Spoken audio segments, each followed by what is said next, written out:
Somando este aumento intercalar com o aumento já concretizado desde janeiro, ao longo de todo o segundo semestre deste ano, os pensionistas já terão a sua pensão atualizada relativamente a dezembro de 2022 ao valor que resulta da Lei de Bases da Segurança Social. Bom dia, o meu nome é David Pontes e está a ouvir o P24. É difícil não pensar na quebra de popularidade do governo sem pensar como António Costa tinha tudo para conseguir escrever uma história diferente. Afinal, saiu das eleições legislativas com a mais perfeita condição de estabilidade política, uma surpreendente maioria absoluta que, sem grandes hesitações, podia apoiar as medidas do seu executivo. Tinha um presidente vigilante, mas cooperante. Mas ainda tinha mais. Uma posição à sua esquerda diminuída por ter precipitado a queda do governo e uma posição à sua direita fragmentada pelo aparecimento de novas forças partidárias que têm limitado as hipóteses do seu rival, o PSD, recuperar eleitorado para construir uma alternativa mais desafiante.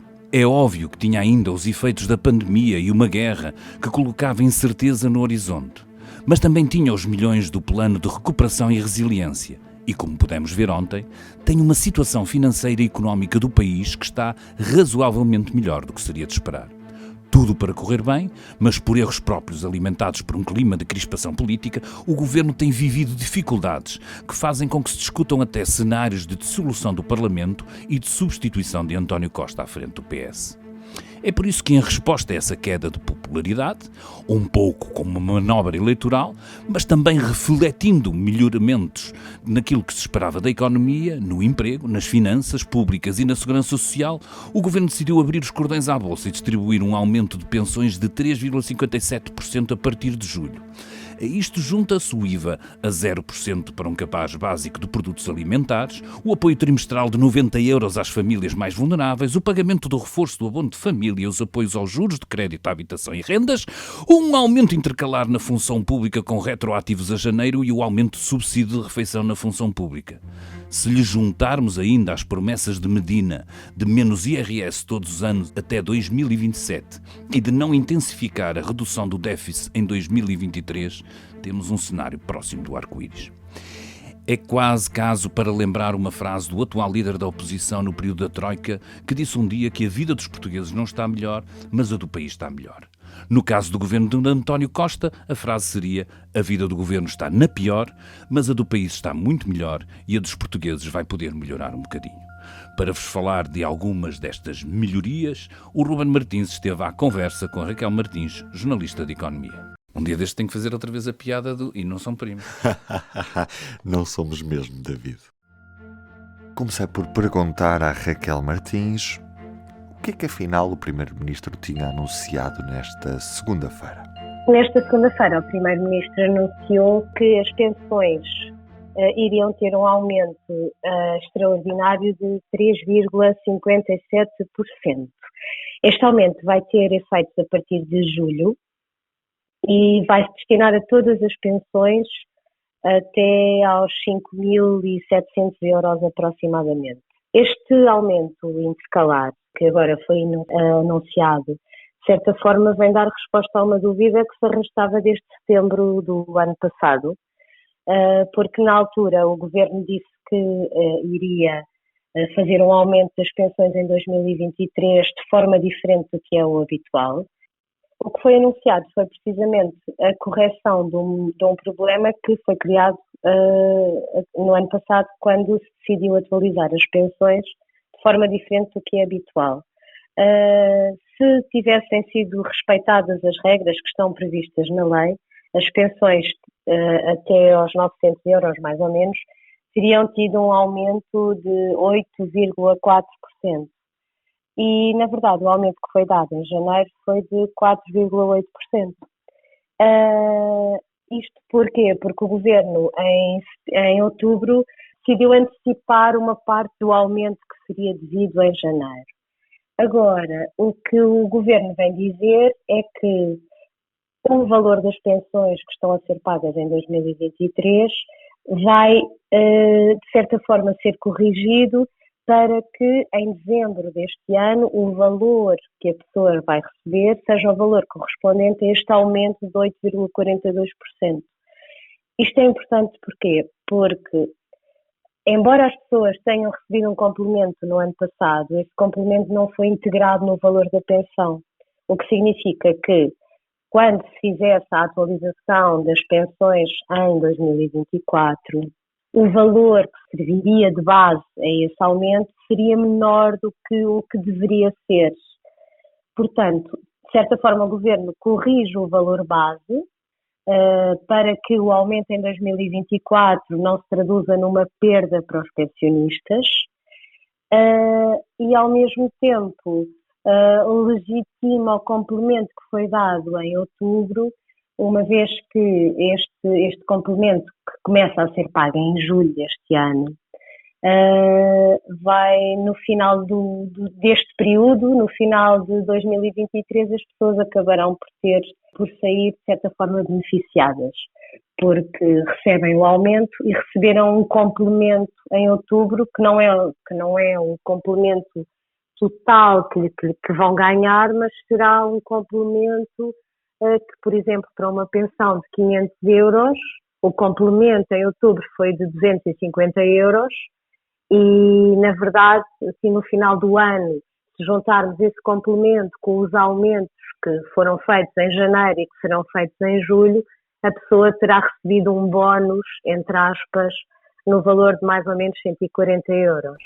Na prática, o Governo está a assumir que, embora em setembro, quando anunciou a medida, e em outubro, quando ela foi efetivada, quando este complemento foi pago, o Governo insistia que isto corresponde a metade do aumento a que a pessoa teria direito em janeiro de 2023. E nunca considerou isto um apoio social, como foi os 125 euros que foram pagos às famílias, por exemplo. Na prática, o que estamos aqui a dizer é que o Governo acabou por conceder que teria de aumentar as pensões de acordo com o que está previsto na lei e, ao mesmo tempo, assumir que uma parte do valor que foi pago em outubro foi um apoio, como foram outros apoios pagos a outros grupos em Portugal naquela altura. É isto que está aqui em causa. E o que é que explica que o Governo esteja a fazer esta atualização neste momento? Em setembro, quando o Governo anunciou que ia aumentar as pensões através de um mecanismo um pouco diferente do que está previsto na lei, nós tínhamos uma inflação muito elevada e havia algumas incertezas quanto à evolução da própria inflação, quanto às consequências da guerra na Ucrânia. Havia muitas incógnitas e o Governo, eu penso que tinha receio de que tivesse pela frente aumentos de pensões elevadíssimos e que não conseguiria acomodar. E, na verdade, esses receios acabaram por se revelar infundados e, por outro lado, a avaliação que o Governo fez na altura dos aumentos que tinha pela frente e que para as pensões mais baixas eram de 8,4%, sendo que as pensões mais baixas são a maioria das pensões. Na verdade, o Governo, quando avaliou isso, não avaliou provavelmente com os dados todos, porque os estudos que o Governo apresentou no Parlamento para justificar a medida que tomou não assumiam que havia um aumento da população empregada e que não havia um aumento dos descontos para a Segurança Social. E, na verdade, hoje o Primeiro-Ministro o que disse foi que a sustentabilidade da Segurança Social não está em causa e, além disso, até tem vindo a ser reforçada por causa deste aumento do emprego e por causa do aumento generalizado dos salários, que é um aumento médio e que, obviamente, sendo uma média, não será igual para todos e não chegará a todos, mas tudo isso tem consequências nos descontos que se faz para a Segurança Social e no reforço da sua sustentabilidade. Portanto, eu penso que neste momento o que aconteceu aqui foi uma revisão dos dados que estavam aqui por trás de todas estas medidas, sendo que eu penso que também não podemos ficar indiferentes ao facto de a oposição ter, penso que na semana passada, convocado um debate no Parlamento para discutir exatamente aumentos de pensões. Portanto, penso que houve aqui uma pressão política, provavelmente, para que houvesse medidas, e, por outro lado, os dados da economia e os dados do próprio mercado de trabalho acabaram por, provavelmente, dar aqui uma margem diferente ao governo e uma margem para poder tomar esta medida. Por outro lado, seria difícil de justificar o incumprimento da fórmula de atualização das pensões, que tem em conta a inflação e o crescimento da economia, numa altura em que a economia cresceu acima do previsto, em que a dívida reduziu mais do que o previsto e que, portanto, havendo estes dados, estas boas notícias do lado da economia, também seria provavelmente difícil ao governo dizer aos pensionistas que em 2024 teriam, a partir de 2024, teriam um corte permanente no valor da sua pensão, porque não se cumpriu a fórmula. É sobre isto o editorial de Manuel Carvalho desta terça-feira, com um governo em campanha eleitoral. Não há problema algum com esta ofensiva política do governo, a não ser a sensação de que se faz, mais uma vez, o mais fácil e se subalternizam as causas profundas que amarram o país à cauda da Europa. É um texto do diretor do Público, Manuel Carvalho, editorial nesta terça-feira.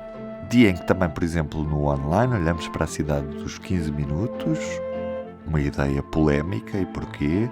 É um explicador, chamamos-lhe PQ, e poderá ver em público.pt e também nas redes sociais do Público. E nesta terça-feira é o dia em que se começa a aplicar o IVA zero numa lista de produtos que já é conhecida de todos nós. O governo acredita que esta medida vai ajudar a estancar a inflação. Veremos como é que resulta na prática. Eu sou o Ruben Martins, comigo neste episódio a Raquel Martins e a abertura foi, como sempre, do David Pontes. Tenham um bom dia e até amanhã. O Público fica no ouvido.